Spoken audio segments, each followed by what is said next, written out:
শ্রীবিষ্ণু হিরণ্যাক্ষকে বধ করেছেন, তাই জেনে তার ভাই হিরণ্যকশিপু খুব ক্রুদ্ধ হলেন। তিনি প্রচণ্ড বিষ্ণু বিরোধী হয়ে উঠলেন। কিন্তু তার একমাত্র পুত্র প্রহ্লাদ ছিল বিষ্ণুভক্ত। বিষ্ণুভক্ত পুত্রের আচরণে হিরণ্যকশিপু খুব রেগে গেলেন। পুত্রকে হত্যা করার চেষ্টা পর্যন্ত করলেন। কিন্তু ভগবান শ্রীবিষ্ণু প্রহ্লাদকে রক্ষা করলেন। একদিন ক্রুদ্ধ হিরণ্যকশিপু প্রহ্লাদকে জিজ্ঞেস করল, তোর বিষ্ণু কি এই স্তম্ভের ভিতরেও আছে? প্রহ্লাদ বলল, হ্যাঁ বাবা, তিনি এখানেও আছেন।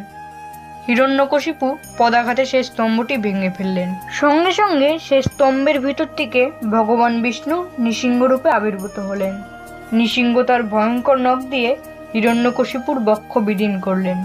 হিরণ্যকশিপু নিহত হন। পৃথিবীতে পুনরায় বিষ্ণু নাম প্রতিষ্ঠিত হলো। রক্ষা পেল সমগ্র মানবজাতি।